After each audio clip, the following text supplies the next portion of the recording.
नमस्कार साथियों, एक बार फिर से स्वागत है हमारे YouTube चैनल डिजर्विंग आईएएस पे। मैं अमित कुमार हाजिर हूँ आपके सामने एक महत्वपूर्ण न्यूज पर चर्चा करने के लिए। न्यूज है हमारी कि 24 अगस्त को रसिया और यूक्रेन के बीच में यूनाइटेड नेशन सिक्योरिटी काउंसिल में एक वोटिंग हो रही थी। उस वोटिंग में भारत ने रूस के अगेंस्ट यानी कि रूस के विरोध में और यूक्रेन के समर्थन में वोट किया। फिर सवाल बनता है, क्या भारत किसी एक खेमे में जा रहा है? खेमे में जाने से तात्पर्य है कि क्या भारत ने 75 साल पुरानी अपनी गुटनिरपेक्ष की नीति को त्याग रहा है? क्या इससे भारत और रसिया के बीच जो डिप्लोमेटिक रिलेशन है उसको खतरा है? आइए इन सारी बातों के बारे में हम लोग विस्तार पूर्वक चर्चा करते हैं। साथियों, मुझे नहीं लगता कि दुनिया में शायद ही कोई इंसान हो जिसे ये ना पता हो रसिया यूक्रेन क्राइसिस कब स्टार्ट हुआ, क्यों स्टार्ट हुआ और रसिया यूक्रेन के बीच में क्या चल रहा है। क्योंकि इससे पूरी दुनिया प्रभावित हुई है, दुनिया में तबाही आई है। कई देशों की सरकारें गिर गई है, कई देशों में इन्फ्लेशन यानी मुद्रास्फीति आ चुकी है, कई देशों में महंगाई बढ़ गई है। महंगाई तो दुनिया के सारे देशों में बढ़ी है और उसी के कारण कई देशों की सरकारें गिर गई, जैसे कि आपने श्रीलंका देखा, बांग्लादेश देख रहे हैं, नेपाल, भूटान।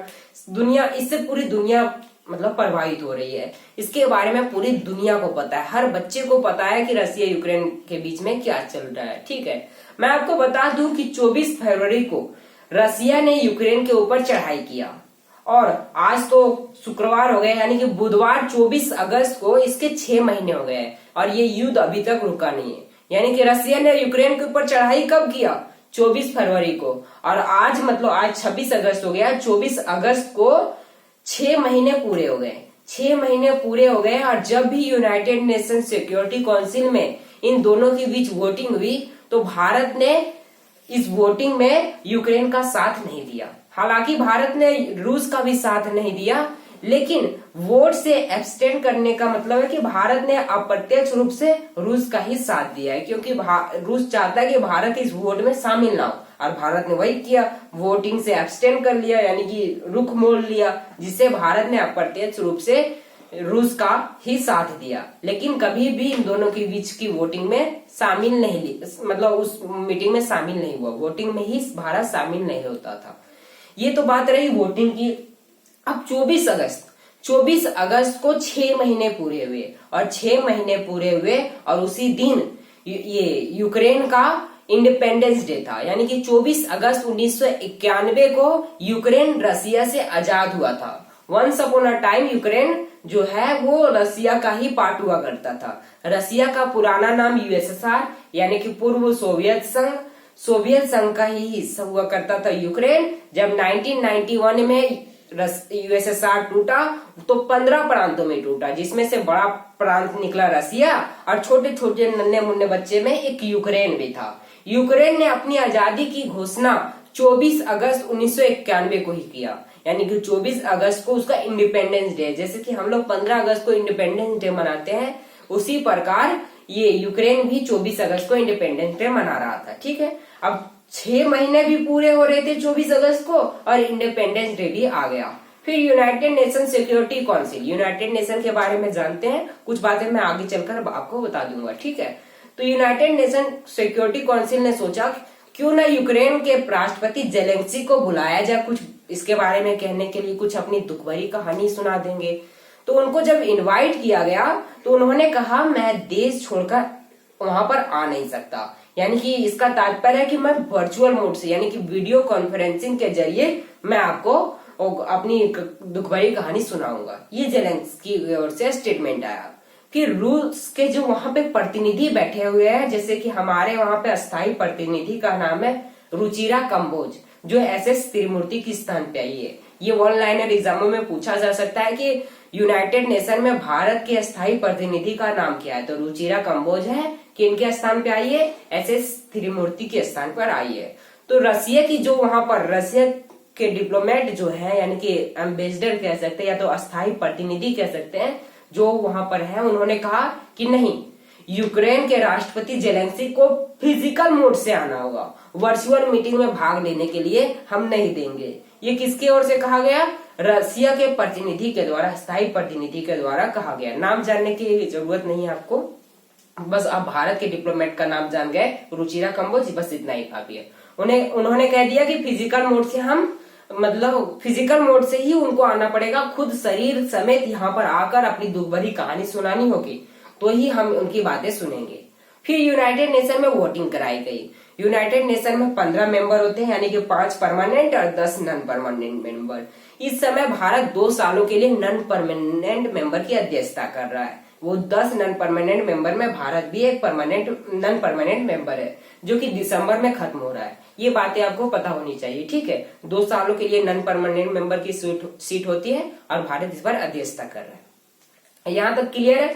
अब जब इन दोनों के बीच वोटिंग कराई गई कि क्या जेलेंस्की को, यानी कि जेलेंस्की यूक्रेन के राष्ट्रपति, उनको फिजिकल मोड से आना चाहिए या वर्चुअल मोड से, जब वोटिंग कराई गई तो चाइना ने वोट देने से इनकार कर दिया, वो वहां से निकल गया। चाइना ने कहा कि मैं वोट नहीं देने वाला। चाइना ने वोट वीटो भी नहीं किया। तो वीटो करता क्या, यहाँ वीटो करने के लिए कुछ था ही नहीं। चाइना वोट देने से इनकार कर दिया और रसिया ने इसके विरोध में वोट दिया कि जेलेंस्की को आना ही पड़ेगा। जेलेंस्की वर्चुअल मोड से, यानी कि वीडियो कॉन्फ्रेंसिंग के जरिए अपनी कहानी नहीं सुना सकता। फिर बाकी 13 देश बचे, जिसमें एक भारत भी था। तो भारत समेत 12 अन्य देशों ने रूस के अगेंस्ट, यानी कि रूस के खिलाफ और यूक्रेन के समर्थन में वोट किया।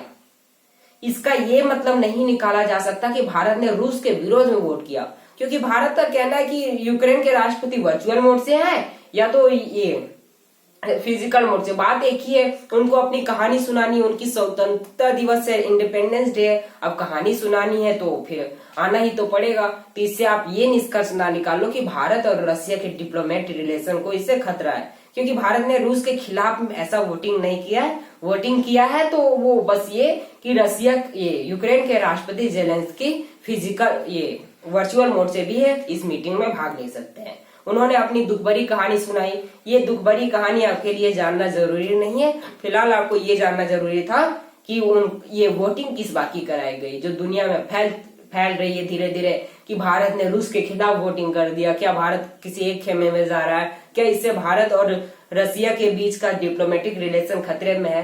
ये सब बातें आ रही थी, इसलिए मैंने आपको बता दिया। लेकिन ये जानने की जरूरत नहीं है कि यूक्रेन ने क्या क्या बातें उस मीटिंग में कही। यूएन के बारे में जान लेते हैं। यूएन यानी कि यूनाइटेड नेशन, संयुक्त राष्ट्र, जिसकी स्थापना 1945 में हुई थी। क्यों हुई थी? क्योंकि भारत, ये पूरी दुनिया ने देख लिया कि 20 सालों के अंतराल में, जैसे कि आप देखो कि फर्स्ट वर्ल्ड वॉर और सेकेंड वर्ल्ड वॉर में अंतर कितना है। ये 1918 में फर्स्ट वर्ल्ड वॉर खत्म हुआ था, 1939 में स्टार्ट हो गया, यानी कि 2000 और 19, यानी कि 21 सालों का, 20 साल मानकर चलो, 20 साल के अंतराल में सेकेंड वर्ल्ड वॉर स्टार्ट हो गया। क्योंकि फर्स्ट वर्ल्ड वॉर में जो लीग ऑफ नेशन, यानी कि यूनाइटेड नेशन की तरह ही एक संस्था बनाई गई थी, वो फेल कर गई थी। फेल करने के भी पीछे कारण है क्योंकि इंग्लैंड और फ्रांस ने जर्मनी के ऊपर इतने सारे चीजें ला दी थी, यानी कि अपनी प्रभुत्व की स्थापना की थी, जो जर्मनी सह नहीं पाया और जर्मनी ने फिर इसका विरोध किया। ठीक है, तो उसी प्रकार दुनिया ये देख चुकी थी कि इतनी बड़ी युद्ध हम कभी भविष्य में झेलना नहीं चाहते। इससे तात्पर्य है कि हम एक ऐसी संस्था का निर्माण करते हैं जो कभी भी थर्ड वर्ल्ड वॉर नहीं होने दे, यानी कि तृतीय विश्व युद्ध ना होने दे, क्योंकि इससे पूरी जान माल की हानि हुई थी। करोड़ों में लोग मारे गए थे, घायल हो गए थे। रूस की जनसंख्या आप देख रहे हैं ना, रूस जनसंख्या बढ़ाने की कोशिश कर रहा है। रूस के राष्ट्रपति ने हाल फिलहाल में 10 बच्चे पैदा करने के लिए अवार्ड स्टार्ट किया है, 13 लाख रुपए पैसे देने की बात की है। तो ये सब परिणाम सेकेंड वर्ल्ड वॉर का ही था और फर्स्ट वर्ल्ड वॉर का। तो दुनिया ने देख चुका था कि फर्स्ट वर्ल्ड वॉर और सेकेंड वर्ल्ड वॉर में पूरी दुनिया इससे प्रभावित हुई थी। तो क्यों ना एक ऐसी संस्था का निर्माण करें जो दुनिया में शांति कायम रखेगी, ह्यूमैनिटी पे काम करेगी और साथ में थर्ड वर्ल्ड वॉर होने नहीं देगी। हालांकि ये यूनाइटेड नेशन भी फेल कर चुका है, क्योंकि इसके बारे में हम लोग बाद में कभी विस्तार पूर्वक चर्चा करेंगे, हम कर भी चुके हैं हल्की फुल्की बातों में। ठीक है, तो यूनाइटेड नेशन की स्थापना की गई थी। इसके 6 अंग है।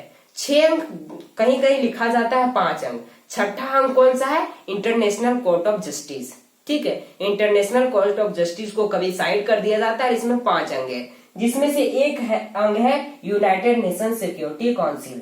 इसके अंदर 5 परमानेंट और 10 नॉन परमानेंट मेंबर होते हैं। नॉन परमानेंट मेंबर की बातें मैंने बताई थी। परमानेंट मेंबर कौन है?